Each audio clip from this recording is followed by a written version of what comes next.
Om Ajnanatimidandasya Jnananjana Shalakaya Chakshurunmilitam Dhena Tasmai Shri Gurave Namah. Thank you so much, Kaustubha Prabhu. Mutual admiration. Kaustubha Prabhu always takes whatever ideas are there and then makes them better and perfects them. So I always like to come back and see what an idea perfected looks like or improved upon. And also, I'm thrilled to be here because of you, the audience. It's a rarefied audience. First of all, those who even know what Bhagavad Gita is in the world are rare. What most people, when we show them Srimad Bhagavatam, they say, "Oh, Bhagavad Gita," and we say, "No, it's not the Bhagavad Gita. It's the Srimad Bhagavatam."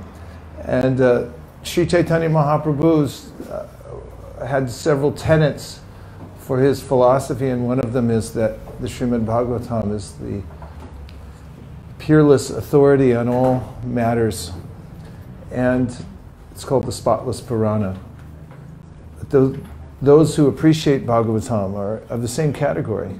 So I'm, coming into this room, I feel the presence of an august assembly, and deeply appreciating your attachment to the Bhagavatam, so much that you come here on a Sunday to hear for several hours. So thank you very much for having me. And we'll begin with a Mangalacharan, which is important in matters of discussing Shastra, because there's the means of approach is as important as the actual hearing and chanting. Entering into the process of hearing and chanting with humility, and also remembering the context that we're receiving a gift that's coming from above and it's being passed down to us. So the verses that you've been reciting here embody that idea, and also describe how it's, in some way, it's benefits-based marketing, to understand what am I going to get out of this? As living entities, that's part of our nature to ask that question about everything. Ultimately, I'm filtering out all those things in my life from minute to minute based on what's in it for me. And when I perceive that there's nothing in it for me, then I drop that and I move to something else. That's just what we do. And reminding ourselves before starting a process of hearing and chanting of what is this? What's going to happen if I stick with the process? Is a means of focusing the mind and bringing us to a point of enthusiasm for hearing the matter. And there is a way to hear with enthusiasm. And that kind of hearing is especially effective when we're leaning into it, when we're eager to hear, and when we're assimilating it as we hear it. Then it becomes even more potent. So we'll chant these verses together, is it? Is that your normal process? Okay. So we'll start off, this is the first verse, and we'll just go through the progression as you're used to. Om Namo Bhagavate Vasudevaya Janmadyasa Yaton Vayadi Taratash Charteshva Bhigna Swarat Tene Brahma Hridaya Adi Kavaye Huhyanti Yatsurayaha Tejo Hari Vidam Chata Vinyamayo Trigargo Risha Dhamna Swena Sada Nirasta Kuakam Satyam Param Timahi. Personality of Godhead, I offer my respectful obeisances unto you. I meditate upon Lord Sri Krishna because he is the absolute truth and the primeval cause of all causes of the creation, sustenance, and destruction of the manifested universes. He is directly and indirectly conscious of all manifestations, and he is independent because there is no other cause beyond him. It is he only who first imparted the Vedic knowledge unto the heart of Brahmaji, the original living being. By him, even the great sages and demigods are placed into illusion, as one is bewildered by the illusory representations of water seen in fire or land seen on water. Only because of him do the material universes, temporarily manifested by the reactions of the three modes of nature, appear factual although they are unreal. I therefore meditate upon him, Lord Sri Krishna, who is eternally existent in the transcendental abode, which is forever free of the illusory representations of the material world. I meditate upon him, for he is the absolute truth. Dharma projita kaitavotra paramo nirmatsaranam satyam Vejam vasta mamatra vastu shivadam tapalam trimulanam Srimad Bhagavate Mahabune Krite Kimva Prayerishvaraha Sadyo Vidya Varudyate Prakriti Shushushuvis Takshanat. Completely rejecting all religious activities which are materially motivated, this Bhagavat Purana propounds the highest truth, which is understandable by those devotees who are fully pure in heart. The highest truth is reality distinguished from illusion for the welfare of all. Such truth uproots the threefold miseries. This beautiful Bhagavatam, compiled by the great sage Vyasadeva in his maturity, is sufficient in itself for God realization. What is the need of any other scripture? As soon as one attentively and submissively hears the message of Bhagavatam, by this culture of knowledge, the Supreme Lord is established in his heart. Nigama kalpataror kalitam balam shukhamukad amrita drava samyutam pipata bhagavatam rasamalayam mohoraho sika bhuvi bhavukaha. O expert and thoughtful men, relish Srimad Bhagavatam, the mature fruit of the desire tree of Vedic literatures. It emanated from the lips of Sri Shukadeva Goswami. Therefore this fruit has become even more tasteful, although its nectarian juice was already relishable for all, including liberated souls. Shushusho Shadatanasya Vasudeva Kataruchi Syad Mahat Sevaya Vipra Punyatirta Nishevana. O twice-born sages, by serving those devotees who are completely freed from all vice, great service is done. By such service one gains affinity for hearing the messages of Vasudeva. Shrinvatam Sukkata Krishna Punya Shravana Kirtana Pridyantaksto Hyapadrani Vidunoti Suritsatam. Sri Krishna, the personality of Godhead, who is the Paramatma supersoul in everyone's heart, and the benefactor of the truthful devotee, cleanses desire for material enjoyment from the heart of the devotee, who relishes his messages, which are in themselves virtuous when properly heard and chanted. Nashta praeshu bhadreshu nityam bhagavata sevaya bhagavati utama shloke bhaktir bhavati naishtaki. By regular attendance in classes on the Bhagavatam and by rendering of service to the pure devotee, all that is troublesome to the heart is almost completely destroyed, and loving service under the personality of Godhead, who is praised with transcendental songs, is established as an irrevocable fact.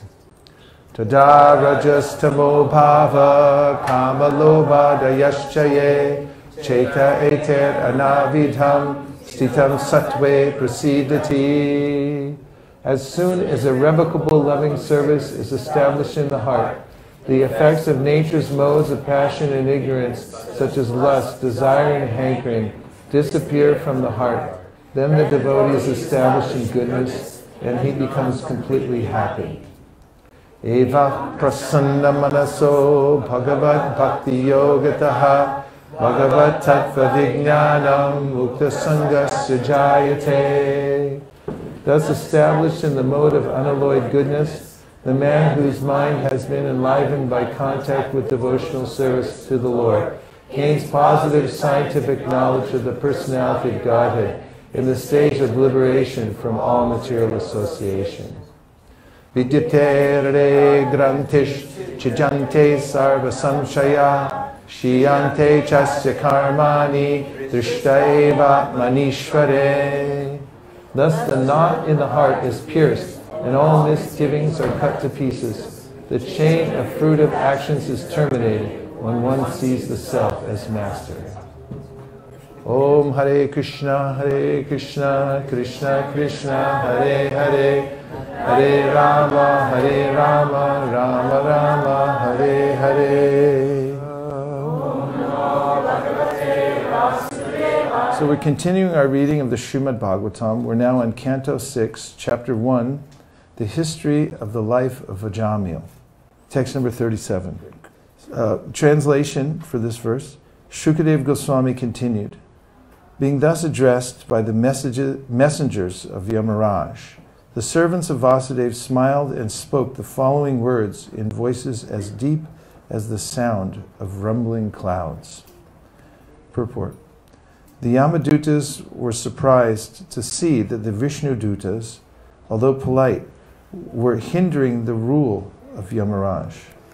Similarly, the Vishnudutas were also surprised that the Yamadutas, although claiming to be servants of Yamaraj, the supreme judge of religious principles, were unaware of the principles of religious action.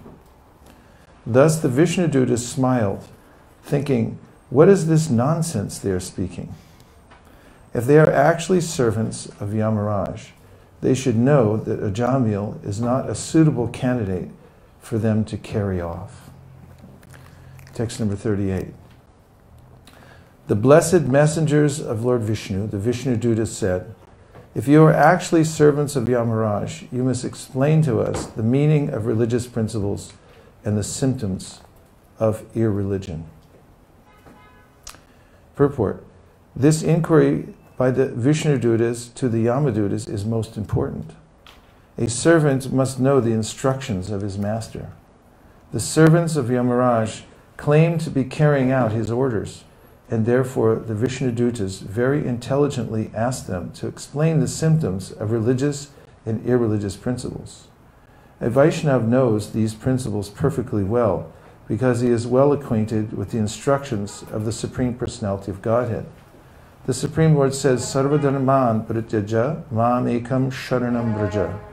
Give up all other varieties of religion and just surrender unto me. Therefore, surrender unto the Supreme Personality of Godhead is the actual principle of religion.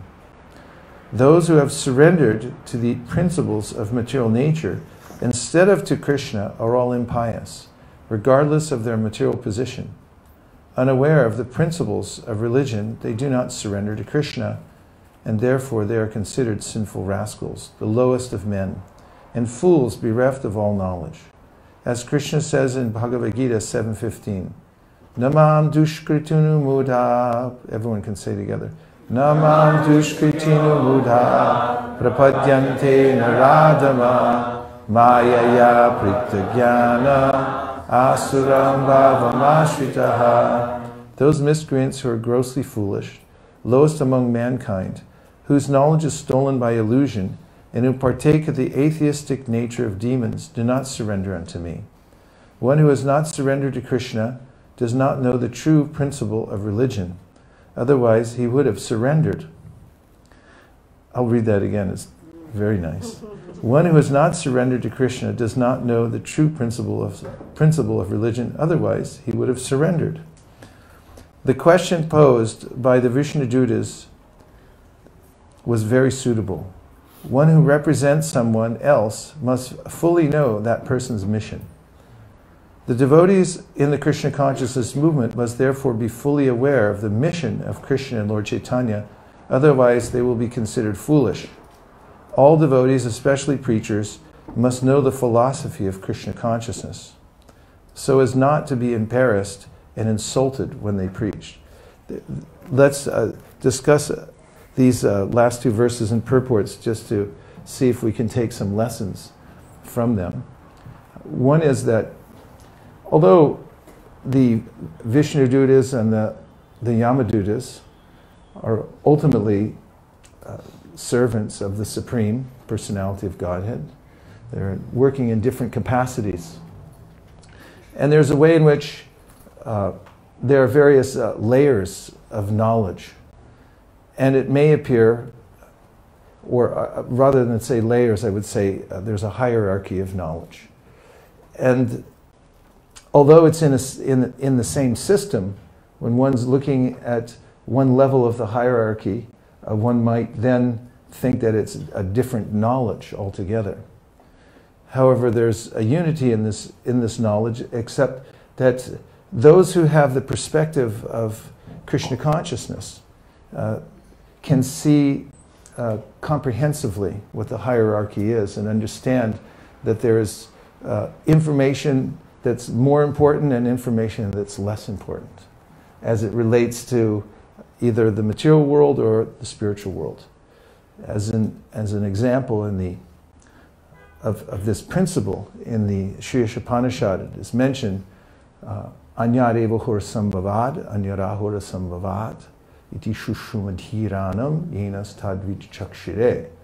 That one result is obtained by worshipping the supreme cause of all causes, and another result is obtained by worshipping that which is not supreme.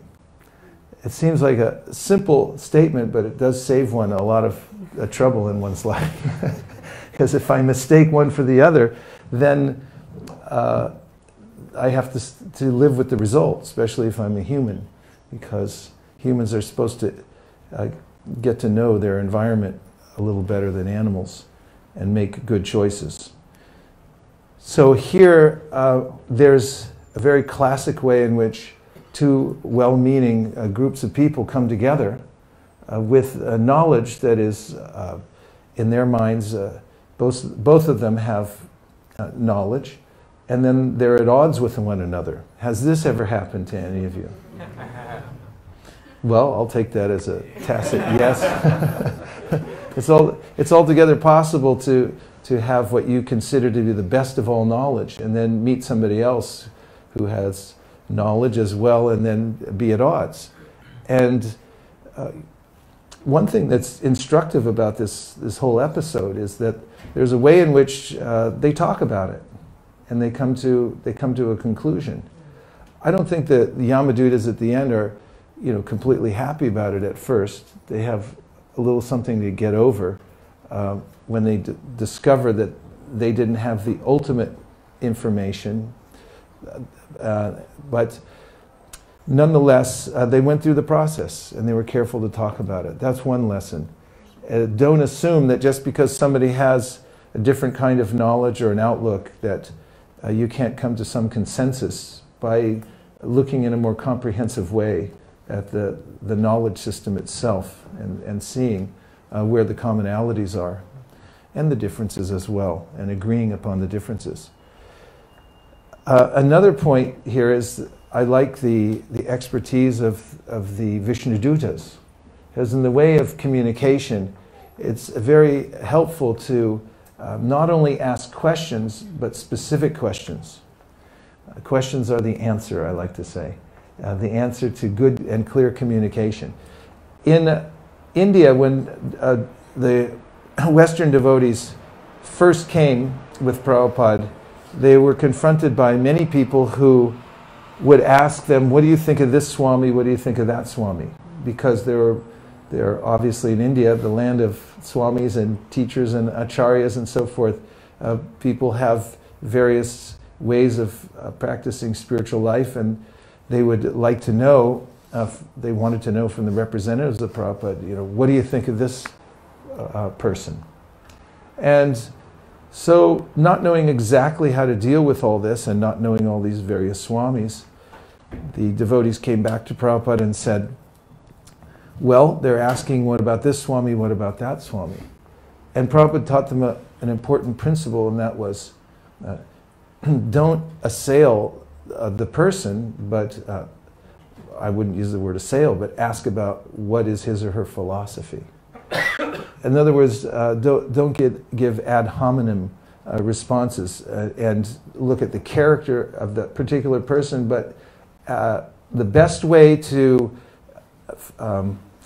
find out how to answer somebody who asks that kind of question is to ask them, Prabhupada said, what is his philosophy? instead of asking about the person himself or commenting about the person, say, well, what does he say? And then to compare the philosophy to the Bhagavad Gita and say, how does it match up? How does it harmonize with the Bhagavad Gita? And so this appears to be what the Vishnu Dutas are doing here, is asking this question. Can you explain yourselves? Or rather, is it the Vishnu Dutas are asking the question. That, okay, explain yourself. What's your philosophy? Tell us what you're thinking. And now the Vishnu Dutas are going to have to explain what's going on.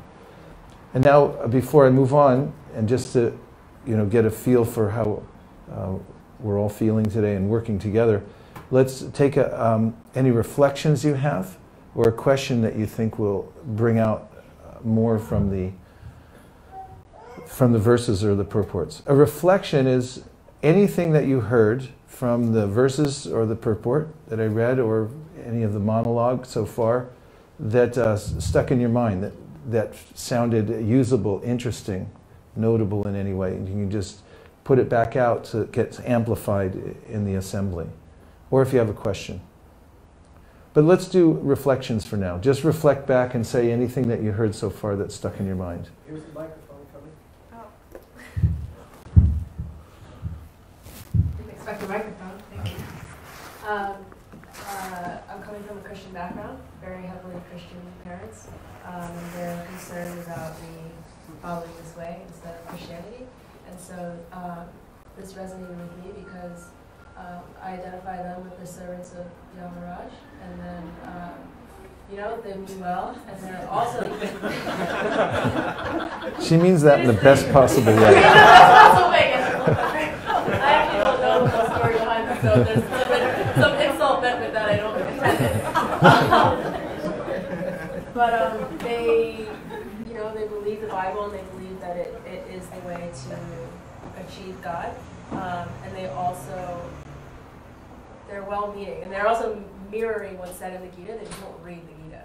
So that's what my reflection is. That's nice. That's a contemporary example, one that we can really relate to, and it's important to relate Shastra to our own lives and see how do we deal with these kinds of situations, because one of the ways in which we advance in spiritual life is by deliberation. We have to compare one thing to another and come to what's called a siddhanta. A siddhanta means not just what something is, but also what it isn't. Siddhanta bole chitanakara alash, iha hoite Krishna lage sudrid manash. In the Chaitanya Charitamrita, Kaviraj Goswami says that don't be lazy, don't be alash.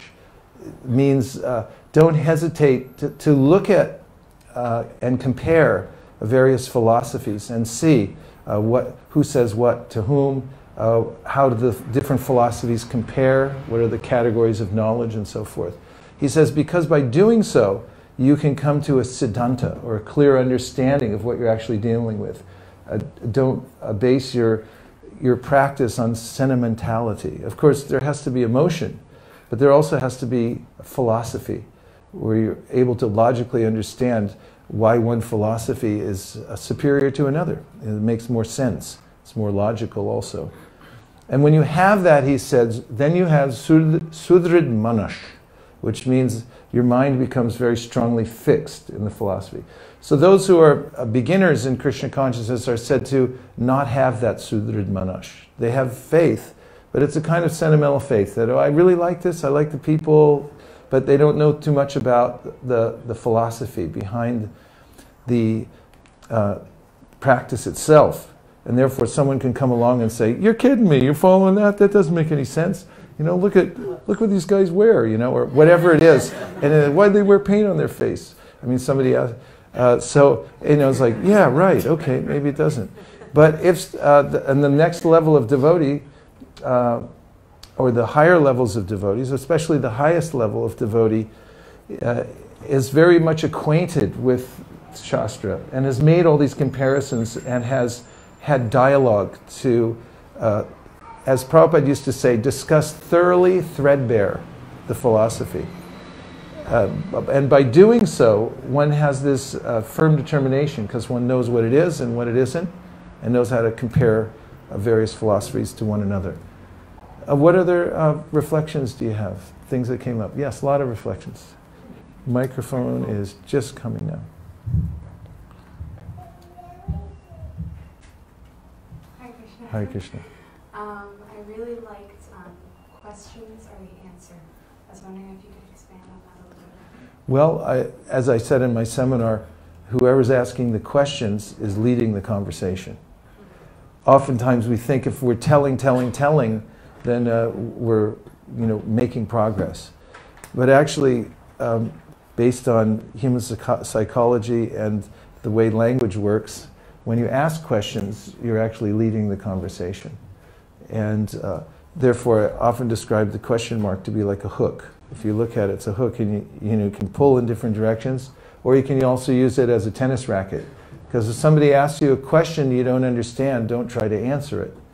Rather, answer a question with the purpose of getting something that you can get your mind around, that you do know how to answer.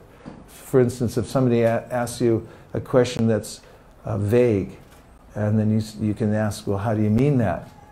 Can you describe it a little more? And then they'll say something more specific. And then you can answer it with after having comprehended it like that. So you find throughout the Srimad Bhagavatam, it's questions and answers. And the Bhagavad Gita also.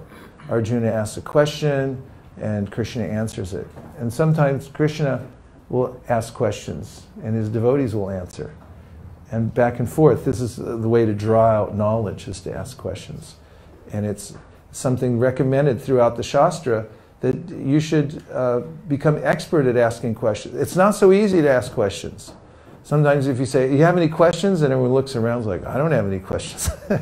And one result of having these kinds of sessions where we hear and chant together, just like we're at Naimasaranya, it's like that just now. All the sages sitting together, with one exception here. Then one of the great benefits of discussing Thoroughly Threadbare is you come away with more questions than you do answers. This is the great mystery of discussing Shastra. The deeper you go into it, the more valuable questions you have to ask. And then you become hungry. So now when you recognize a qualified person, for instance, you'll hear a class and then go like, that person really knows the Shastra, knows what they're talking about, has realization, therefore I want to ask now. And you have a valuable question ready. So Prabhupada mentions in the Bhagavad Gita, don't ask inane questions. Don't ask meaningless questions. Once in Japan, a new bhakta asked Prabhupada, have you ever met Indra? And Prabhupada said, what difference does it make to you if I've met him or not?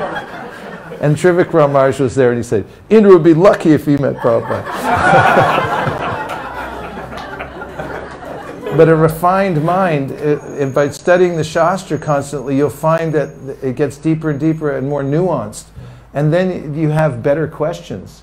And the better your questions are, and the more that you're eager to ask questions, the more absorbing will be your reading of Shastra. You'll be scouring the pages, where's the answer to my question? And when you find it, people will see you dancing down the hallway and go, what happened? It's like, I found it, it's there, it's right there in Shastra. And that's what bolsters your spiritual life, to continually have those experiences through Shastra. Sharon, yes? Yes, hello. So, as many of you know, I was blessed to bring brought to Krishna consciousness by my daughter.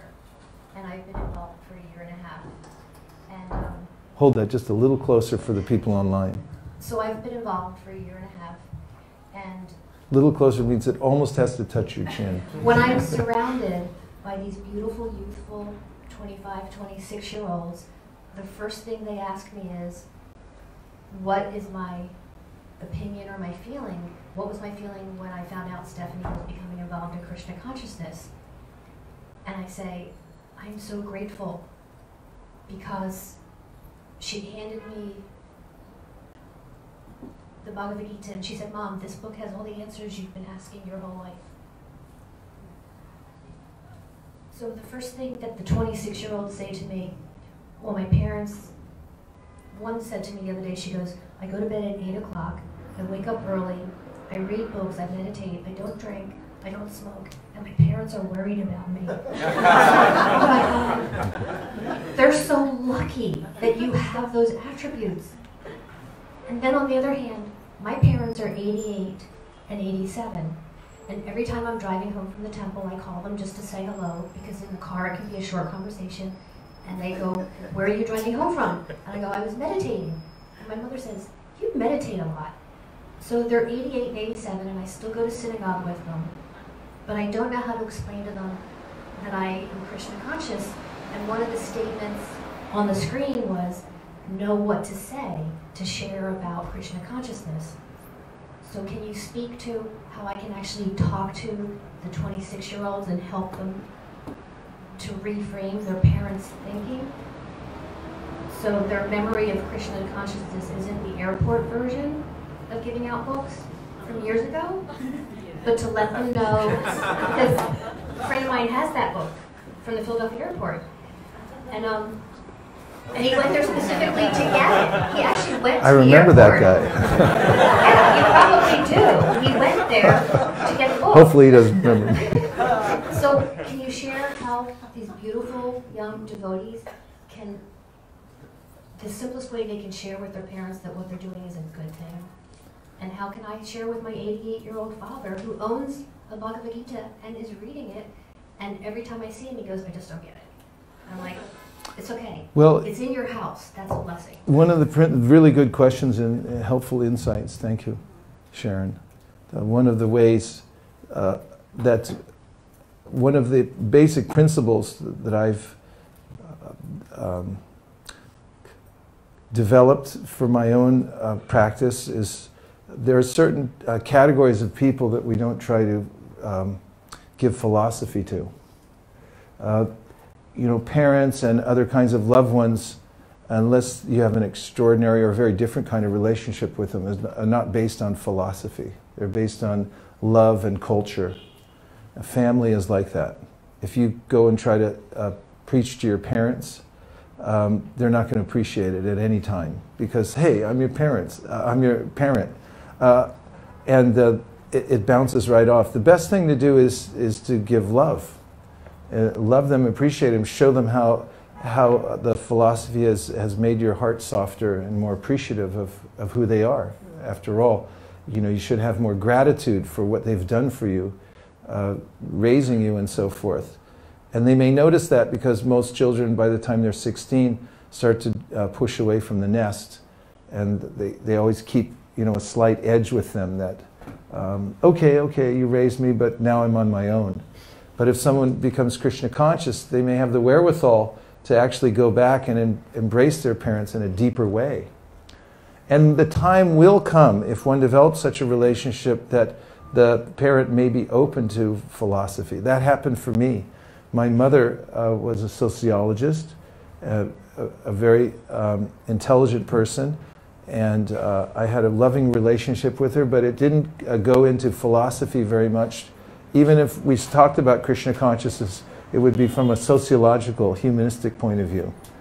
That's as far as she would allow. Until my father died, and a year later, she realized, after being married for 70 years, that you know, she was a soul kind of beleaguered in a big ocean of the material world, and our relationship changed. And she then opened her heart, and we were no longer mother and son, but now she was an inquiring soul who realized that here was somebody who has been practicing and maybe had something to offer. So the Shastra recommends that we're careful about recognizing our relationships when trying to impart knowledge. How to get young people to do that? George Bernard Shaw said, it's too bad that youth is wasted on the young. But one of the great values of maturity is that you mature by making mistakes and so forth. But those who are intelligent young devotees, they can be advised that many of us, when we went away from home, you know, wrote rather caustic letters back to our parents saying, you know, like, hey, you should surrender too.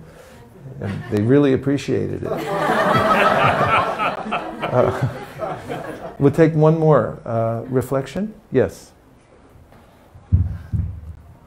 So I'm paraphrasing. There was one sentence in there that says, those who seek to represent another must completely know their mission. And that really struck me that, you know, as practitioners of bhakti, we're walking around and people see us as representatives of Prabhupada, or representatives of, you know, the Hare Krishna movement, or, you know, whatever, of bhakti. And how deeply, you know, we must understand what it means to be a representative. So that sentence really leaped out at me. Yes, it's a very important point from this lesson that we can take from this. There are two aspects of understanding philosophy. One is knowing what it says, and another is how to represent it, or we say represent it. In the first canto of the Srimad Bhagavatam, 4th chapter, first verse in the purport, that's 141. Purport, Prabhupada writes about what it means to be realized. So we'll read that because it's important and relative, and we can relate it to this. We'll start with the verse. Vyasadeva said, on hearing Sutta Goswami speak thus, Shaunaka Muni, who was the elderly, learned leader of all the rishis, engaged in that prolonged sacrificial ceremony, congratulated Sutta Goswami by addressing him as follows. Prabhupada's purport. In a meeting of learned men, when there are congratulations or addresses for the speaker, the qualifications of the congratulator should be as follows. He must be the leader of the house and an elderly man. He must be vastly learned also. Sri Shaunaka Rishi had all these qualifications, and thus he stood up to congratulate Sri Sutta Goswami when he expressed his desire to present Srimad Bhagavatam exactly as he heard it from Shukdev Goswami, and also realized it personally. Personal realization, and this is the part I wanted to specifically bring into evidence here. Personal realization does not mean that one should, out of vanity, attempt to show one's own learning by trying to surpass the previous acharya. He must have full confidence in the previous acharya, and at the same time, he must realize the subject matter so nicely that he can present the matter for the particular circumstances in a suitable manner. The original purpose of the text must be maintained. No obscure meaning should be screwed out of it, yet it should be presented in an interesting manner for the understanding of the audience. This is called realization. So that's the pertinent part that I wanted to bring out, and that is that when we learn something from the Guru, from the Parampara, from the Shastra, yes, we can bring it back out and present it, but it's also important that we've realized it in such a way that we can present it in a way that's relatable to the particular audience so they can understand it. And now I'm going to move on to the next verses. This is verse number 39. And the Vishnu Dutas are speaking to the Yamadutas. What is the process of punishing others? Who are the actual candidates for punishment? Are all karmis engaged in fruitive activities punishable, or only some of them? Purport. One who has the power to punish others should not punish everyone. There are innumerable living entities, the majority of whom are in the spiritual world and are nitya mukta, everlastingly liberated. There is no question of judging these liberated living beings. Only a small fraction of the living entities, perhaps 1/4, are in the material world. And the major portion of the living entities in the material world, 8,400,000 of the 8,400,000 forms of life are lower than human beings. They are not punishable, for under the laws of material nature, they are automatically evolving. Human beings who are advanced in consciousness are responsible, but not all of them are punishable. Those who engage in advanced pious activities are beyond punishment. Only those who engage in sinful activities are punishable. Therefore, the Vishnudutas particularly inquired about who is punishable and why Yamaraj has been designated to discriminate between who is punishable and who is not. How is one to be judged? What is the basic principle of authority? These are the questions raised by the Vishnudutas. Really important questions. This scenario has come up here in the Srimad Bhagavatam, the 6th canto. It's following the 5th canto. 5th canto describes, in the 5th canto, Shukadeva Goswami describes to Parikshit Maharaj the material universes and shows how there are higher planetary systems, middle and lower planetary systems. And then he described the adverse effects of sinful activities. When one performs sinful activities, one is degraded by the modes of material nature. Jaganya guna vrittista is dragged down into a lower, adoga chanti means it's dragged lower into a realm, an atmosphere where there's punishment. So that punishment, really, it's important to understand, is for reformation. Otherwise, it doesn't make sense logically, or either that or it makes the person who set up the system to be a monster. So it's meant for refinement. Nonetheless, as pointed out in the beginning of the 6th canto, which is Poshana, the whole category of knowledge here is the protection of the Lord, how he's protecting the living entities. And Parikshit Maharaj, being the Vaishnava who is compassionate for all living entities, is really disturbed by hearing how so many living entities are suffering in adverse conditions of life. And therefore he asked the question, how will they be delivered? How can they be purified? And that's what brings this story to light, and why Shukadeva Goswami is telling the story of Ajamil, to indicate the ultimate way that living entities are freed from sinful activities in a comprehensive and complete way. And now to the next verse, which is 40.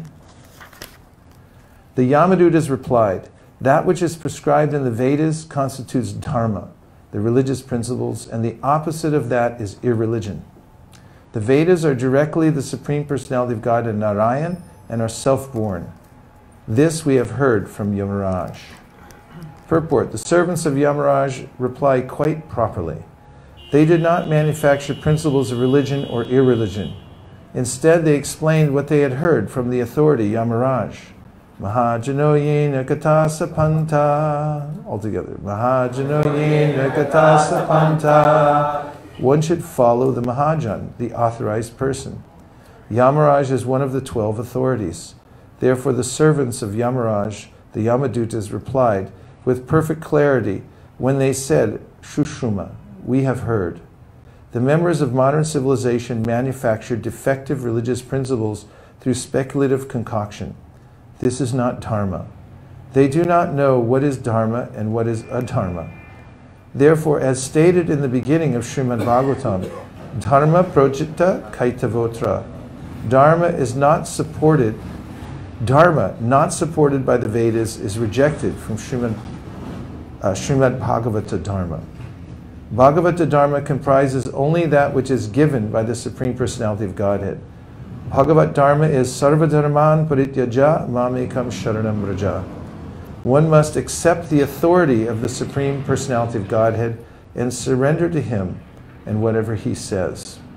That is Dharma. Arjuna, for example, thinking that violence was adharma, was declining to fight, but Krishna urged him to fight. Arjuna abided by the orders of Krishna, and therefore he is actually a dharmi, because the order of Krishna is dharma. Krishna says in Bhagavad Gita 15:15, Vedaishta sarver ahameva vedya. The real purpose of Veda knowledge is to know me. One who knows Krishna perfectly is Krishna. One who knows Krishna is perfectly liberated. As Krishna says in Bhagavad Gita 4:9, Janma karma cha me divyam evam yo vedi tattvata tyakva deham punarjanma naitima meti sarjana. One who knows the transcendental nature of my appearance and activities does not, upon leaving the body, take his birth again in this material world, but attains my eternal abode, O Arjuna. One who understands Krishna and abides by his order is a candidate for returning home back to Godhead. It may be concluded that dharma, religion, refers to that which is ordered in the Vedas, and adharma, irreligion, refers to that which is not supported in the Vedas. Dharma is not actually manufactured by Narayan. As stated in the Vedas, asya mahato bhutasya nishvasitam etad yad rig veda iti.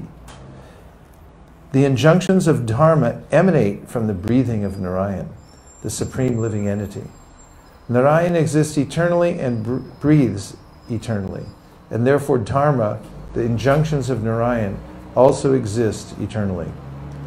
Srila Madhvacharya, the original acharya for those who belong to the Madhva Gaudiya Sampradaya, says, Vedanam pratamo vakta harir eva yato vibhu ato vishvatmaka veda ityahur veda vadina. The transcendental words of the Vedas emanated from the mouth of the Supreme Personality of Godhead.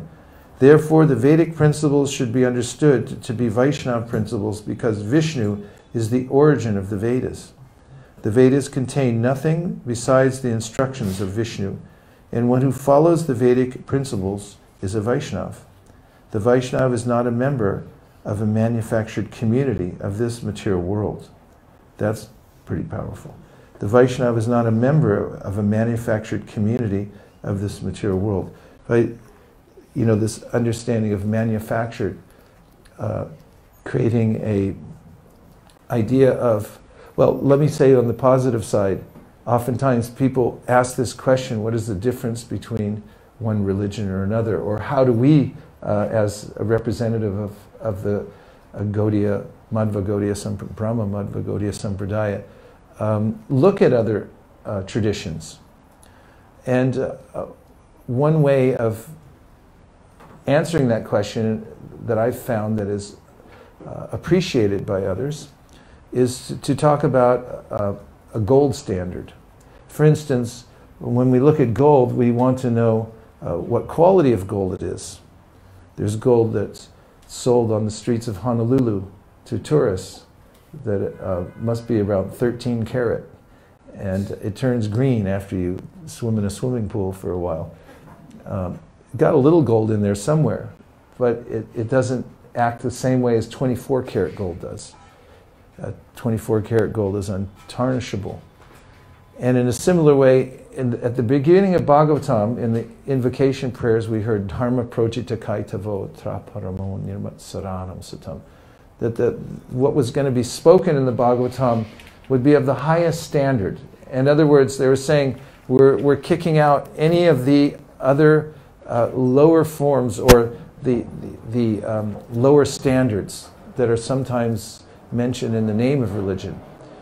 And then what is the gold standard given in the Bhagavatam? It's said in the second chapter, Savai Pumsa Parodharmo Yato Bhaktirad Hoksaje Ahaitukiya Pratiyata Yayatma Suprasidati. And that is that whatever tradition you're practicing from should have these two qualities to meet the gold standard. One is that is unmotivated. In other words, service for service. You're not serving God for your own purposes. Bhaktivinoda Thakur says that there are various motivations by which people act or serve. The lowest of all, he says, is fear. I do it because I'm afraid of the consequences. The next above it, he said, is prospect, that what I'm going to get in return. Above that, he said, is his duty. I'm doing it because of my duty. And then the highest motivation is out of love.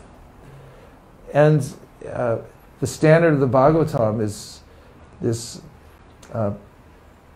natural, pure love, developing that for Krishna, and that's the motivation. And also, that it's uninterrupted. In other words, it's not that I practice sometimes and other times I do something else that's disconnected. In other words, it's comprehensive. It's integrated into my entire lifestyle.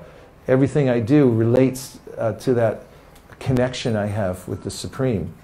And so these two are important. And there's ways in which one may manufacture different processes that are disconnected from the gold standard, or rather don't meet the gold standard. And these kinds of things are distinguished in the from the gold standard in the Bhagavatam. So I particularly picked on this sentence that the Vaishnav is not a member of a manufactured community of this material world. A Vaishnav is a real knower of the Vedas as confirmed in Bhagavad Gita, Vedaisya sarver ahameva vedya, which brings us to the end of the purport. And just a note about one of the important points in the purport is Mahajano, the sense of there being an authorized person who is a source of knowledge. To the rebellious mind, this may sound like anathema, that why should I listen to somebody else? I once met somebody in Santa Cruz. I was showing Bhagavad Gita on the street, offering it to people, and somebody started looking through it, and he goes, I want the Bhagavad Gita. I don't want all these other commentaries in here. I just want the straight thing. And it wasn't because of, he wanted a lighter book or something. He was actually against the idea that somebody else would comment, or that there was an authority, a teacher that would say, this means this. And he said, I'll just... However, in any system of knowledge, there must be some point at which we accept authority. This is commonly known as dogma.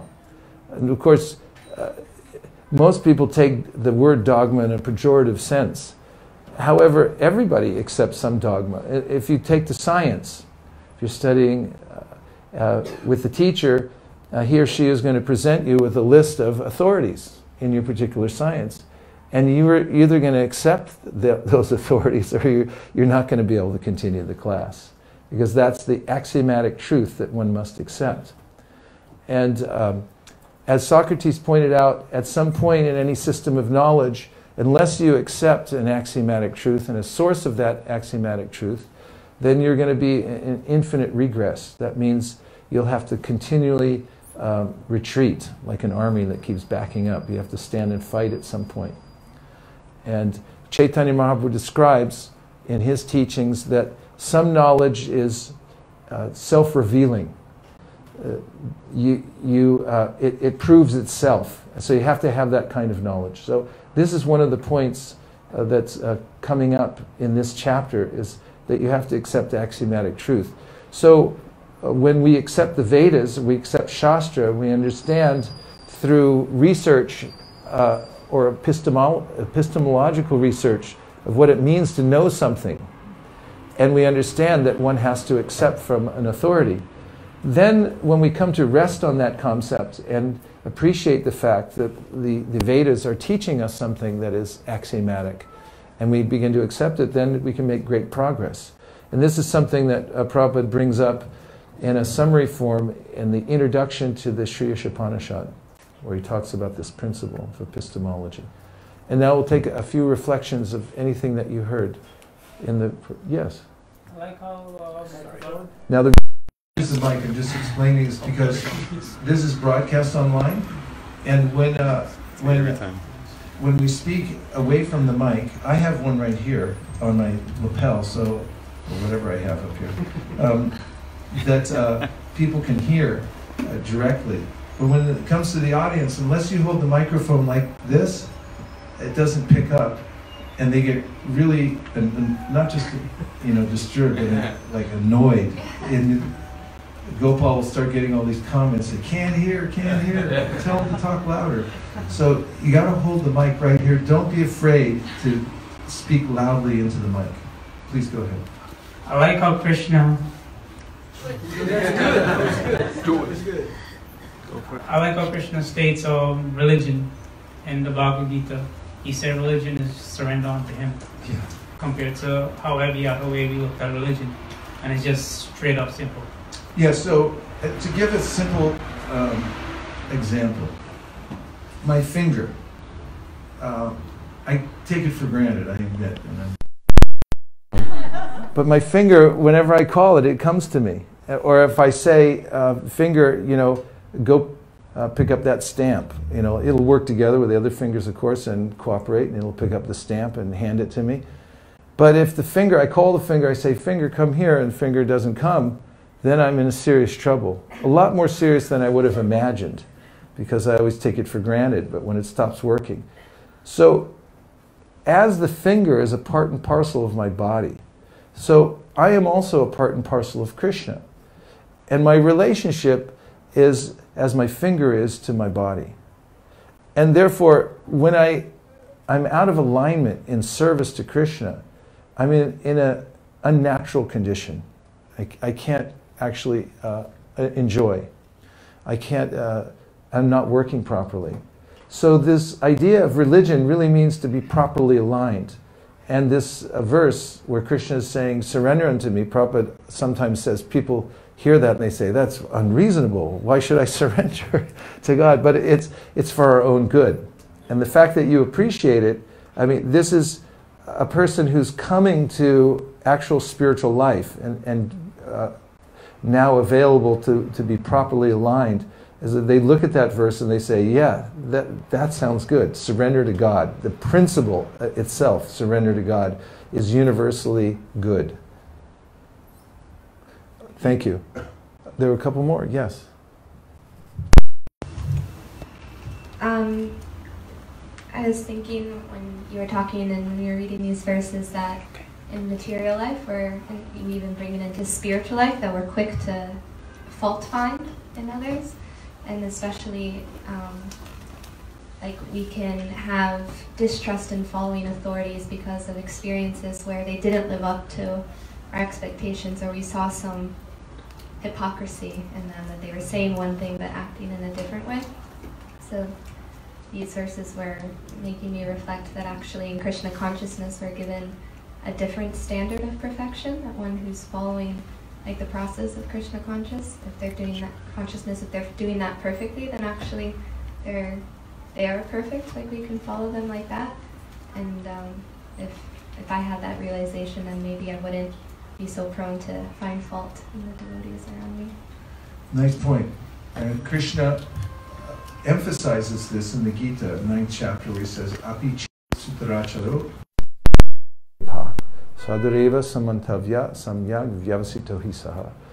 And that is that if somebody is properly aligned, Krishna says, that is in their purpose of surrender, then even if they appear to be affected by worldliness, sudarachara means they did something that was off color. Actually, it means even more than that. I mean, it's even hard to say, but durachara means bad, and sudarachara is, there's an emphasis on it, it's like really bad. So Krishna is emphasizing here. He's using these words deliberately, and he's saying that even if somebody's in that situation where they really blow it, then if their intention is properly aligned, that I'm a servant of Krishna, I'm going to go on serving. Then in the next verse he says, Shripram bhavati dharmatma shashvash shantim negachati kuntiya pratidanihi nami bhakti pranashiti. Tells Arjuna that you say it loudly, boldly, that very soon my devotee will come to the perfectional stage. And going back to the previous verse, apichet sudaracharo, he says that the person who's properly aligned, who does something that seems to be off color, must be considered saintly because they're properly situated. Also, if somebody is not up to the standard of having all good qualities, but is properly aligned, it is also mentioned in the Srimad Bhagavatam that if one continues the process of Krishna consciousness, goes on practicing, even though one's doing it imperfectly, or has fallen from the process and done something aberrant, vikarma, has gone against the process, fallen down, basically. Then it's a supada mulam, I don't know the verse number, supada mulam bhajata priyasya tanya bhava sahare priyeshaha vikarma yachchot patitan katanchit dhunoti sarvam hridisani vishtaha. And in this verse is mentioned that if a person goes on with the practice of Krishna consciousness, even though slipping from the process, Krishna knows within the heart that the person's sincere and will rectify the person's faults. It'll be properly rectified.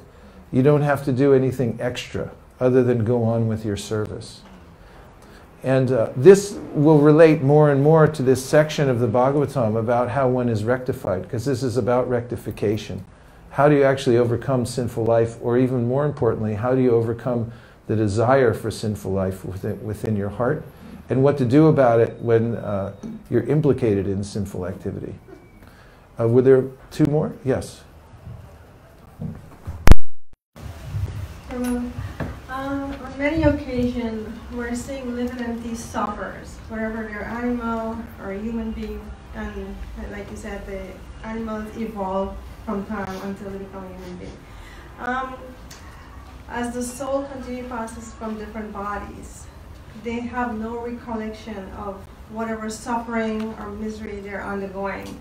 And for me, I've asked this question many times, never got a proper answer to it, is that when the living entity suffer, is like, for instance, I'll give an example to help you to understand. If a policeman comes and arrests you without telling you what you're being arrested for, and then you're prosecuted and have to serve a sentence, you will be wondering why. And every day we see living entities suffering, and nobody can remember their past life. What's the reason they're suffering for? Yes, an important and very good question. We should understand where the remembrance and the forgetfulness comes from. It comes from Krishna. As we know from the 15th chapter, 15th verse, Sarvasya chaham hridisani vishto matak smitir jnanam apohanam cha. So that first line of the Sanskrit verse says that Krishna says that I'm the source of remembrance, knowledge, and forgetfulness, right? So why would Krishna, who's all-powerful, he's within the heart, cause us to forget our sinful activities in the past?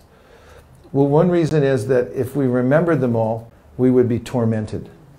And we wouldn't actually be able to live a normal life. And Krishna doesn't want that.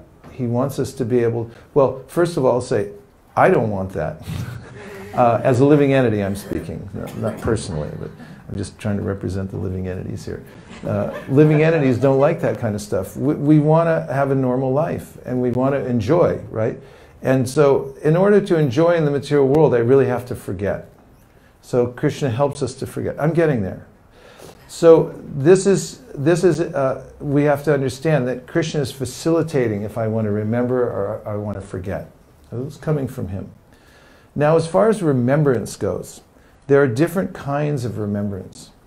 The psychologists will tell us, hopefully we have one here, that there are different ways that we process memory. Some types of memory are emotional memories. For instance, you hear a particular piece of music, and it will stimulate you. I mean, you'll feel it viscerally when you hear that music because, oh, you were on a beach, you were a teenager, you were free, you just bought a pickup truck, you know, and you heard that song by the Carpenters or something, and it's like, and then all of a sudden, you know, it's like you hear that song, you're like, oh, you know, I'm young again, you know, and this is a kind of memory. This is a kind of memory, and I can't catalog all the different kinds of memories, but psychologists have. And there are various kinds of memory rather than the kind where we employ a particular part of our brain and we say 2 + 2 is 4. I remembered that. And that's another kind of memory. There is a kind of memory that the living entities develop that's cumulative in their heart. The kinds and how's one of the poetical ways this is described in the Srimad Bhagavatam. A living entity has suffered so much in the material world. One living entity has cried so much, life after life, that there's an ocean of tears accumulated from that. That begins to have an effect on the living entities where they start to feel that this material world is not my home. Especially when there are a confluence of circumstances, and that is, if one happens to come in contact with devotees and gets this very precious thing called Bhakti Unmukhi Sukriti, which begins to make them more aware of the fact that they're suffering in the material world. And they may not see it philosophically or remember a particular lifetime, but there's an overwhelming feeling that this isn't right. I'm not situated properly. For instance, in the Bhagavatam, there's a story of Gajendra. Gajendra's an elephant. He was a devotee in his last life, but he got cursed to be an elephant in his next life. And when he was cruising as an elephant. He was happy. He was the king of the elephants. He had a little intoxication going on. He was like, everyone got out of his way when he walked. Everyone likes that. You know, you're walking along, he's like, hey, they got out of my way.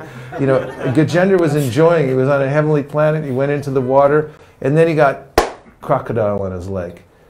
And now what did he do? He didn't exactly remember his past life as Indradyumna and say, oh, I remember all these prayers I chanted in my last life.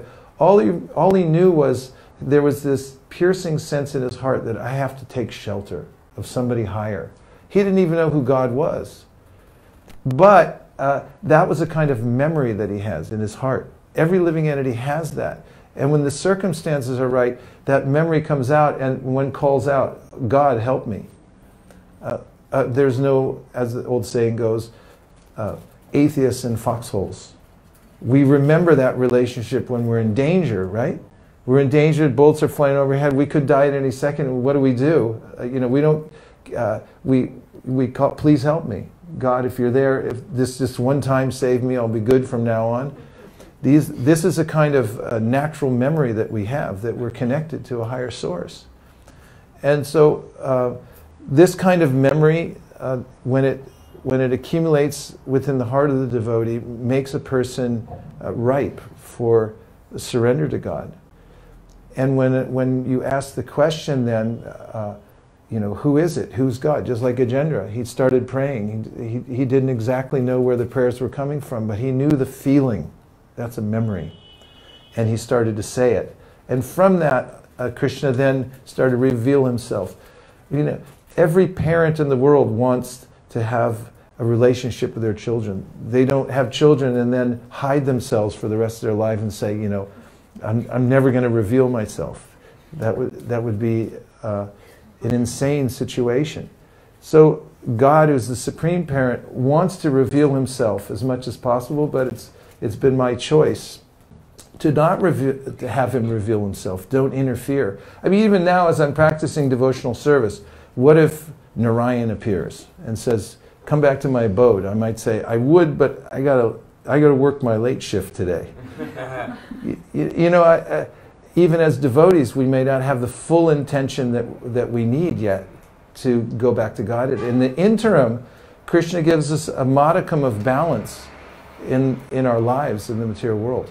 I'll give you an example of that from another philosophical point of view, how Krishna offers living entities opportunity to express their free will in the material world. Because ultimately, bhakti is dependent on us choosing sarva dharma parityaja, I surrender completely, and I know what I'm doing.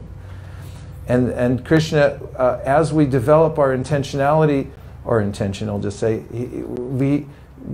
he gives us more and more remembrance of why we should do it, and so forth.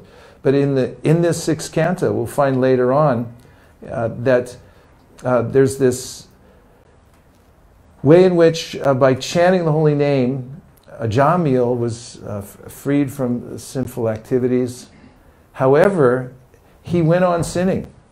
He chanted Hare Krishna, he chanted Narayan. Everyone say Narayan. Narayan. By doing that accidentally, as mentioned in this section of the Bhagavatam, that if you say it accidentally, say it for musical entertainment, if you say it derisively, like yesterday some guy was coming around and go, you Hare Krishnas, get out of here. And it's like, thank you for chanting. And you know, any way you say the holy name, it's Krishna, he's appearing there. So Ajamil chanted Narayan, he meant to call his son, and now all the acharyas agree, he was freed from sinful activities, but he went on sinning, so what's up with that?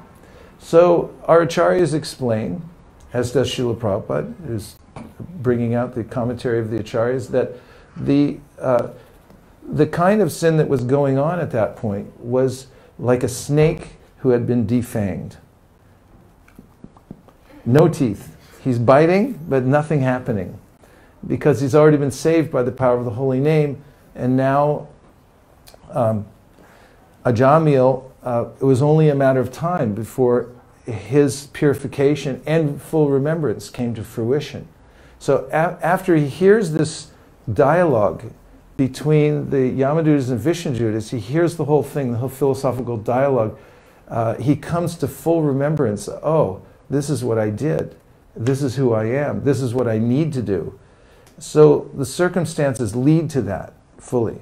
Now in the commentary, Vishwanath Chakravarti Thakur says, why doesn't, the obvious question everybody had, why does that happen if everybody chants the holy names and it's so purifying? Why doesn't everybody immediately become purified and on the topmost level?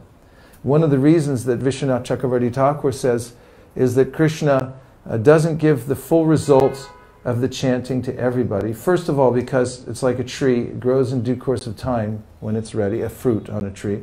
And the other reason is that he doesn't want to discourage people on other paths. For instance, people have chosen paths of jnana, karma, yoga, and so forth, and they have faith in it. And that's what they want to do. Now, if everybody in bhakti immediately got the result of chanting the holy name, then those people would become discouraged. And this is, I'm just painting a picture to show the extent to which Krishna goes to give a world that is fully free. Because if he doesn't give a world that's fully free for us to make that ultimate choice that I'm going to surrender, and if he doesn't give us forgetfulness of him, then we can't actually express ourselves fully in the material world without him around. We're like a person who's divorced somebody and said, look don't send me any emails. If you're going to send me checks in the mail, just deposit them in anonymously. I don't even want to know you. The support is there, but it's like nothing to do with you at all. And that's been my position in the material world for so long. I wanted to forget. So Krishna is a little reticent about immediately coming in and saying, I'm back, like I've been here all the time.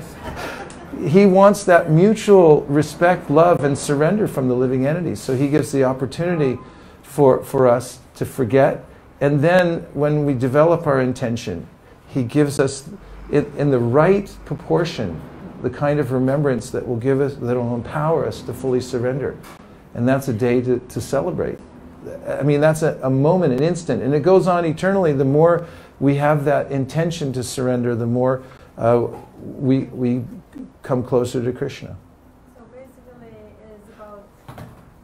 basically you transmigrate from one species to another until you become materially exhausted, and then gradually the Supreme Lord will restore his mercy, and then he'll remember. Yeah, I could have just said that.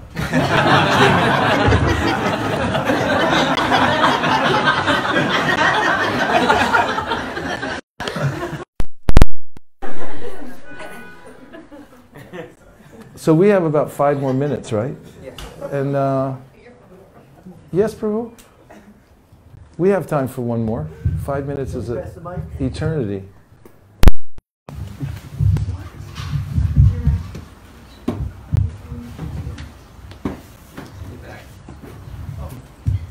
Hare Krishna.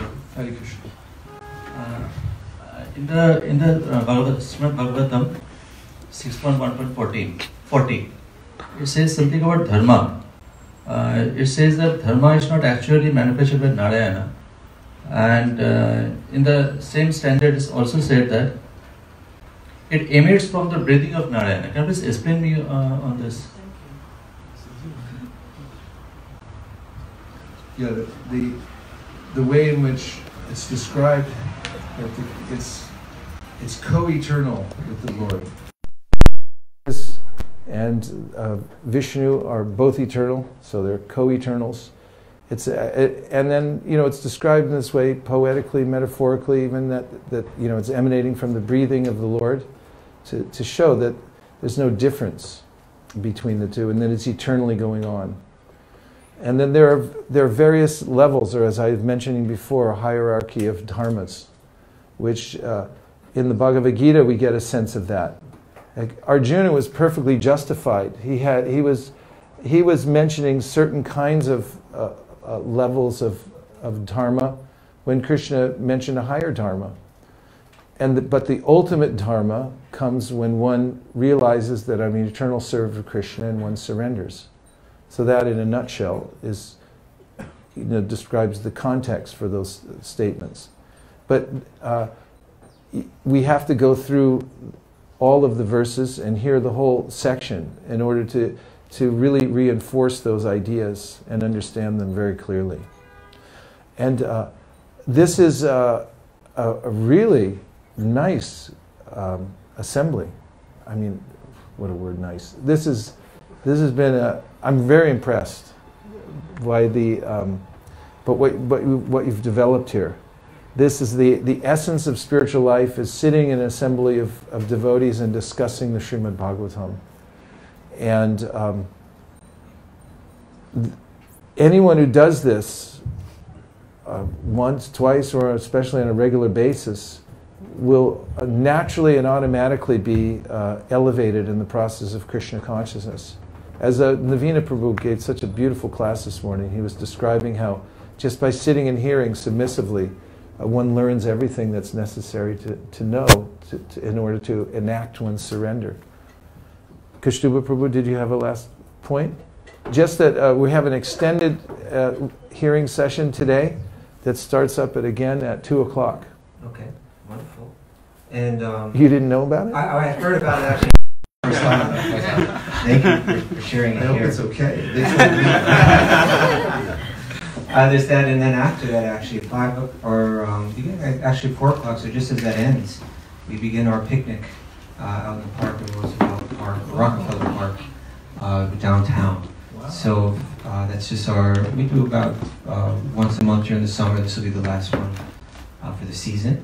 So please everyone come for this extended hearing, and then afterward make your way downtown and we'll all be together in the park down there. Thank you so much for coming. And anything that's here is no place I'd rather be. And you know, again, the level of attendance and concentration here is indicative of this community. You help the attendance, by the way. but hopefully, everybody that's come today will please continue to come. Because, you know, we felt here that, for instance, our Thursday night kirtan is a well-attended event. We get 150, 200 people sometimes coming to that, just regularly every week. And we've gradually developed a mood and an excitement and a taste for kirtan here. And we want to see going right alongside it the same type of enthusiasm and eagerness to hear Shastra. And then our chanting will mean so much more to us. Really nice, Kashtuba. One develops well, we say taste, also to sit and hear and chant. And it's based on taste, really, but it is an acquired taste.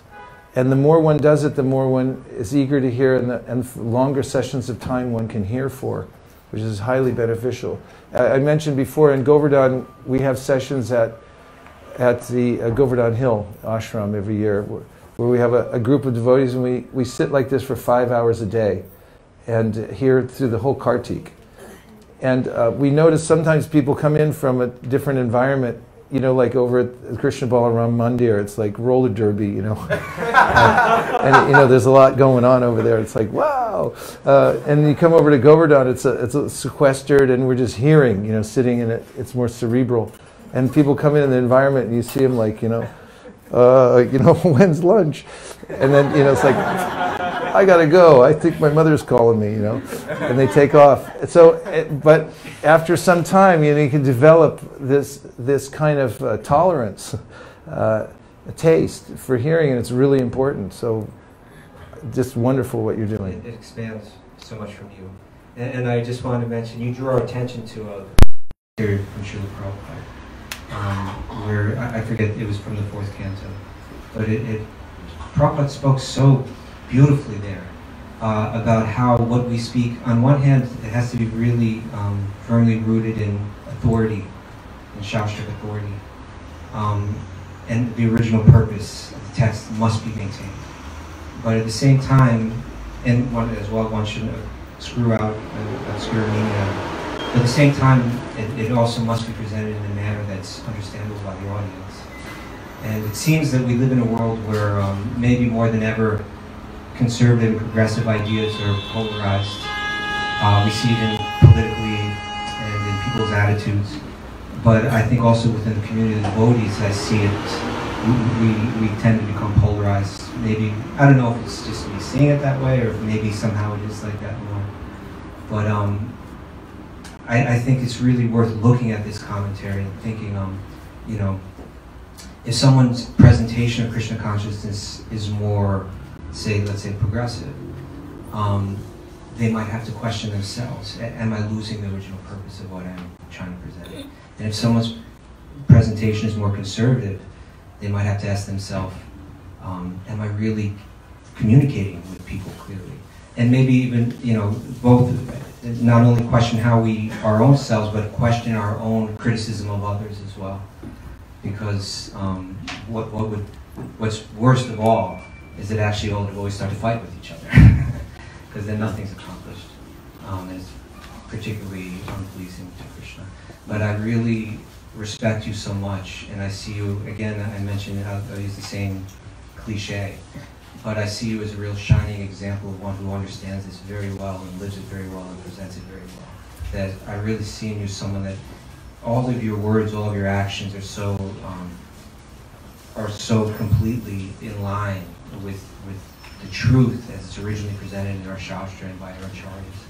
But at the same time, you have a really wonderful way of really trying to understand your audience and what will help them understand it and imbibe it, and without judgment, but with just clarity. So it's really what we try to base the Bhakti Center on, this balance between firmly rooted and branching out. And your example of it is really essential for us. We see it a lot in Radha Swami. We kind of try to imbibe that from him, and in yourself as well. It's very important for us to have devotees like you in our community. And so please come back more often. As they say in Japan, kuchira koso, right back at you. And, as far as coming back, my mama didn't raise no fool. I know which side of the bread is the butter, and it's here, so I look forward to seeing you again and again. Not the least of which is at 2 o'clock when we start up again. If you'd like to come back, because we will try extending a little more and seeing how it sits, since we have the opportunity. At least I do, anyway. Thank you. And speaking of bread and butter, we'll have kirtan, and then after that we'll have a prasad. Okay, good. But hopefully everyone can stay, and we're encouraging people. Sometimes when we have our Shastra, and then as soon as it ends, people start to disperse, or the conversation starts. But really, again, the Shastra is really meant to help us understand the importance and the taste for the kirtan. So as we have arti and we have kirtan, everyone please stay and really fully invest your minds and your hearts in the kirtan. And we ask if you can lead the kirtan first. Okay. So kind to. Thank you all so much. Nachari Armarman, Nachari Armarman, Nachari Armarman, Nachari Armarman, hey, Nachari Armarman, Nachari Armarman, Nachari Armarman, Nachari Armarman.